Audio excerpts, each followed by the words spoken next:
Good morning. Today we are going to be dealing with sentence structure. So, the basic of a language are words, yes, and words are again made into sentences. But there is a structure for a sentence, and and in this chapter we have to look at the structure of a sentence and how to write effective sentences. So, in English, the structure of the sentence is subject, verb, object. And this sentence structure can change in different languages. In some languages, it is subject, object, verb. So, it is according to the language. But in English, the sentence structure is subject, verb, object. Example, he wrote a letter. So you have the subject he, wrote the verb, and the object letter. Okay, so that is the basic sentence structure. So every word in a sentence serves a specific purpose within the structure of that sentence. So if at all a word changes, sometimes the meaning of the sentence can change. Sometimes the sentence will not be in the correct grammatical structure. So every word in a sentence has a purpose. Example, if I say, she wanted to ride the red car. And if I say, she wanted to ride a red car, there is a difference between the and the article that has been used, and this changes the meaning of the sentence. The first sentence, the meaning was that she wanted to ride a specific car, a specific red car. But in the second sentence, the meaning becomes that she wanted to ride any red car. Any red car would do. Okay, so that is why we say that every word in a sentence has a specific purpose. Now, a sentence can be divided into, we have already said, a subject, verb, and object. Now, the subject, we can again, divide the sentence as subject and the predicate, and the predicate contains the verb and the object. So, the subject of the sentence is the person, the place, or thing that is performing the action. Okay, so it is the who or what or whom the sentence is about, and it usually is a noun or a pronoun. Example, the man, the girl, she, or the name, or the dog. So if a person is doing something, or if a thing is doing something or performing the action, then that thing or the person becomes the subject of that sentence. Now, the predicate. The predicate expresses action or being within the sentence. So, the predicate contains the verb and the object. So, the predicate is the action that is taking place, and the object that is on whom it is being done or who is being affected, something like that. Okay, so that is what the subject and the predicate is. So, a sentence contains the subject and the predicate. The predicate is the object and the verb. So, the subject, who or whom the sentence is about, and the predicate contains the action that is done. Okay. So, if you look at this example, the tiger eats meat. The tiger eats meat. Here, the tiger is the person who is doing something. Yeah, and this sentence is about the tiger. So, the tiger becomes the subject. The dog barks a lot. The dog is the person on whom the sentence is about. So, the dog is the subject of the sentence. Now, if on the other side, on your right side, you can see the predicate, what the subject does or is. So, look at the example. Children learn new words. So, this verb and the object becomes the predicate. Learn new words. Okay. So we now know the basic structure of a sentence. The sentence contains the subject, the verb, and the object. Okay. Now in longer sentences, we have parts of sentences called as phrases and clauses. So now we have to identify what a phrase is and what a clause is. So there is a difference between a phrase and a clause. A phrase is and clause, both are groups of words and are parts of sentences, a part of a sentence. However, the difference is that a phrase cannot stand on its own.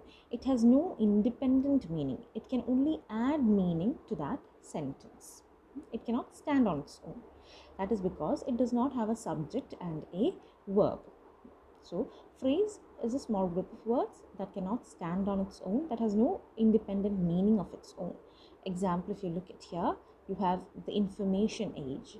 Unless you use it as a subtitle, the phrase, the information age, cannot stand on its own. Yeah. So, that is a phrase.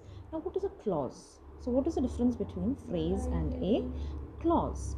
Now, a clause is a part of a sentence that is again a part of a sentence. However, the clause can stand on its own.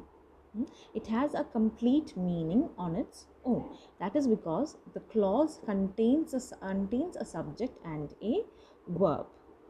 Clause contains a subject and a verb, so it can stand on its own. So if you look at the example, he must stop laughing. He must stop laughing. So that is a complete sentence. So that is a clause. Tom likes meat. You have the subject, you have the verb. So that again is a clause. If you look at the example given here, fish swims in the water. Fish swims in the water. So this sentence contains a clause and a phrase. Okay, fish swims in the water. Fish swims is a clause because it has a subject and it has a verb. It can give a complete meaning. Fish swims. Okay, but the second part of the sentence, in the water is a phrase. It only adds meaning but cannot stand on its own. So now we know the difference between phrase, a clause. We know what are the parts of a sentence. Now we have to identify the sentence types. So a sentence can be divided into simple, compound, complex, and again into compound, complex. So a simple sentence is an independent clause. That is, a simple sentence can stand on its own. It has a subject, it has an object, and it has a verb. So you don't have anything else describing the subject, the object, the verb in that sentence. It is a simple sentence. Okay, just the basic things in that sentence. So what is a compound sentence? A compound sentence is when two or more independent clauses are brought together using coordinating conjunction. Coordinating conjunction is used to bring two or more independent clauses together. So if you look at the example, I kicked the ball. That is one sentence, independent clause. Another, it hit Tom. Second sentence. Now both of these are brought together using coordinating conjunction and.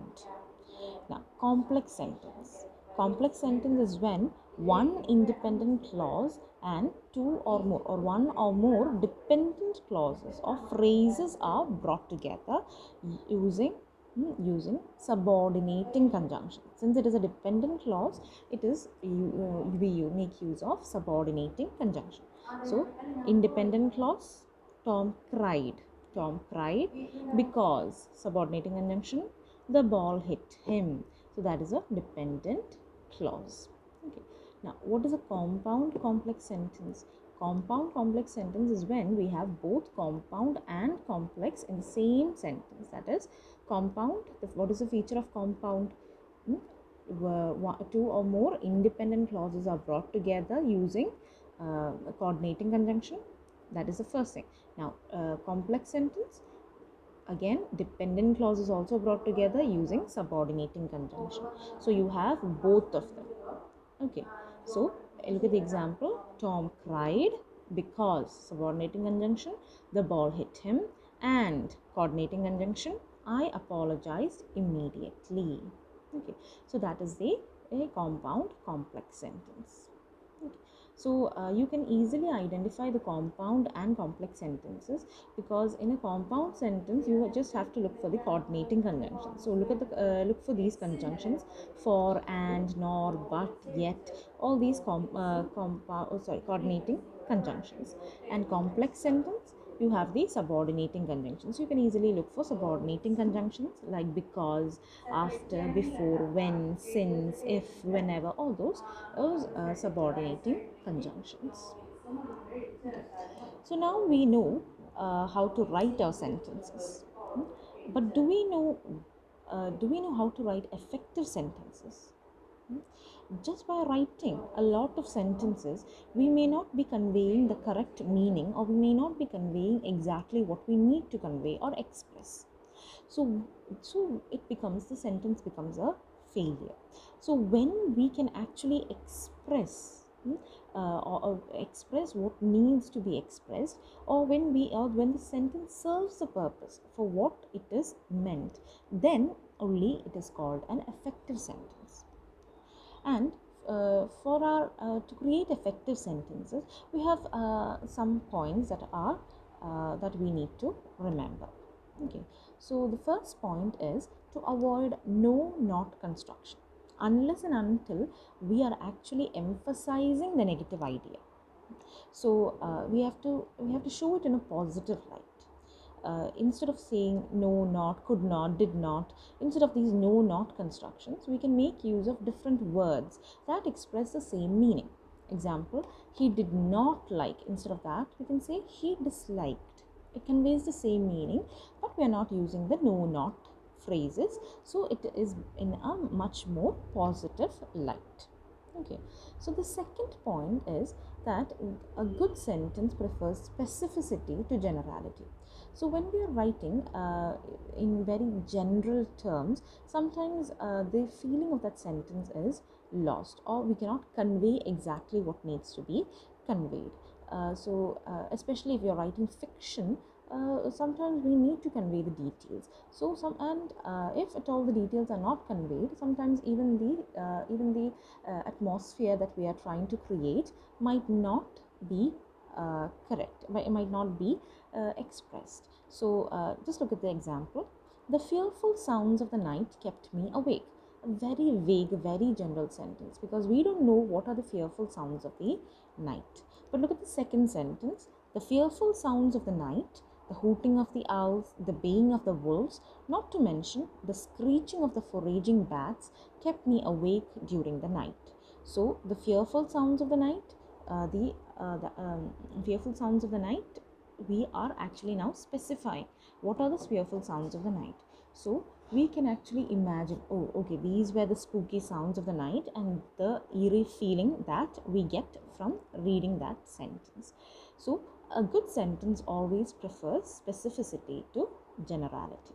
Okay, now the third point is that we can always convey abstract idea using figurative language. So abstract ideas like pain or love, when we are using figurative language, it gives a concreteness, because we are actually comparing it with something. If we say my love is a red, red rose, you're comparing your love to a red rose. So it is actually compared to something, to an object. So you are actually making it concrete. So a judicious use of figurative language is appreciated. However, it is not that we have to use it in such a manner that at last we don't even understand what is being written. That is not to be done. Judicious use is appreciated. Okay, example: she sang very sweetly. Here we don't know, we just know that she sang very sweetly. We don't know the range of her talent. But in the second sentence, she sang like a nightingale. So in that sentence, you can see that she is being compared. Her talent is being compared to a nightingale. So we understand that, oh, her song was so good. Okay. Then the fourth, it's to avoid monotony. So some writers, not just some writers, most of us have a style of writing, and the problem is that we all stick on to our style, and we tend not to have a variety or vary from that style, and the style sometimes might be very monotonous. For example, if I go on making short choppy sentences, it might not be so nice to read those sentences. So I have to avoid monotony, and I have to bring in maybe the first sentence can be a simple one, the next can be complex, another compound, and yeah, I can vary these sentence structures so that the monotony is avoided. Okay. Now, another point, the fifth point, is that the beginning and the end are the most important parts of a sentence. Not just in a sentence, mostly even if you're writing an essay or anything, the beginning and the end are very important. So it is very important to actually give a very nice introduction and conclusion when you're writing essays or something like article. So in a sentence also, the beginning and the end are also very important. So that is where we should put the important words and ideas. Okay, so there are type of sentences called periodic sentence. Now in this periodic sentence, the readers are kept in suspense. That is because the verb of the sentence is placed at the very end. So the decision or the person doing something is at the very end of the sentence. So we are given other details. We are given the other details in the first part of the sentence, but what the person decides to do or not to do is given at the end of the sentence. So this is a type of sentence which can build suspense. Example: having investigated the case thoroughly with the help of a private detective who informed him of the comparative role of each of the accused, he decided not to pursue it any longer. So, what did he decide? He decided not to pursue it any longer. So, that is given at the end of the sentence. Okay. Now, the sixth point is that to use the most appropriate word. Now, as non-native speakers, most of us sometimes don't know the appropriate word to be used. So that is a problem that non-native speakers mostly face, because we do not exactly know that maybe such a word is there, or we don't know the context in which the word must be used. That is a problem, a hurdle that most of us face. However, we have to actually understand. That is why we need to read and understand the context. We need to understand what all the words are there, so that we can use the most appropriate word.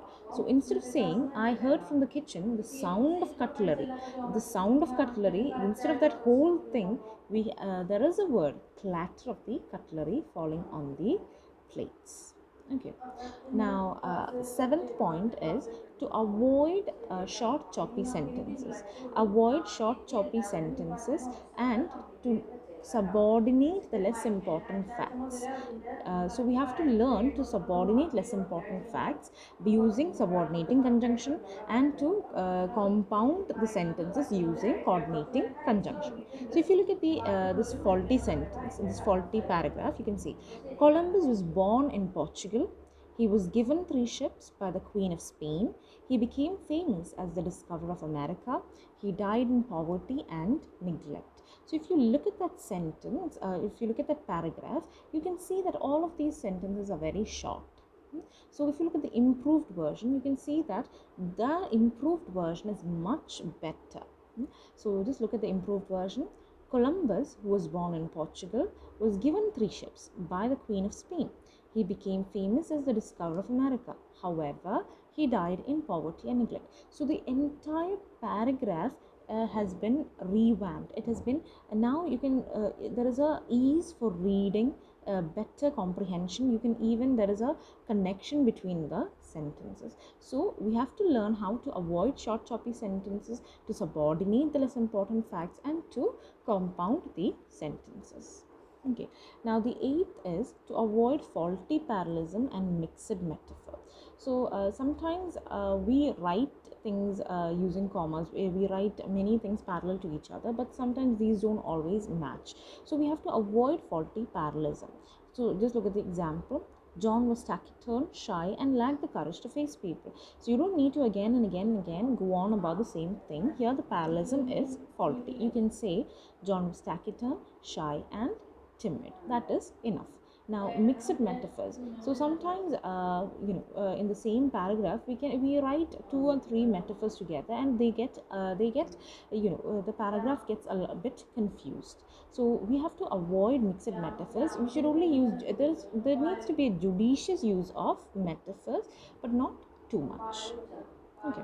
Now, the ninth point is to place the modifier as close to the referent as possible. So, if you're modifying the noun using an adjective, you cannot place the adjective at the end of the sentence, or and at the end of the sentence, and the noun at the beginning of the sentence with a lot of distance, because at last we get confused who is being modified, or who it is that the adjective is talking about. So whatever modifier it is, you have to place the modifier as close to the referent as possible. Okay. Now the 10th point is to avoid passive voice. So passive voice needs to be used only when the object is given emphasis. Other than that, we don't regularly use passive voice. Okay, so we have to avoid passive voice. We always prefer the active voice. Okay, now the 11th is to avoid informal and slangy expressions. So sometimes not just sometimes, we all have our own slang expressions. However, these need to be avoided when we are writing formal communication. Okay. Now, and the 12th and the last is, if a word is not good enough, you have to choose another with the help of a thesaurus. So that is a very important point. If you feel that a word is not good enough, if you feel that the context that you are using that word is not correct, there are umpteen number of words available. So you can use another with the help of a thesaurus. So this is something that happens to us, especially as non-native speakers, because we don't know sometimes the context of using words. Example, royal, regal, kingly. For us, all the three have the same meaning, but for native speakers, it is not the same meaning. So there is a difference. Okay, so that is the end of the first chapter. Thank you. We'll meet again.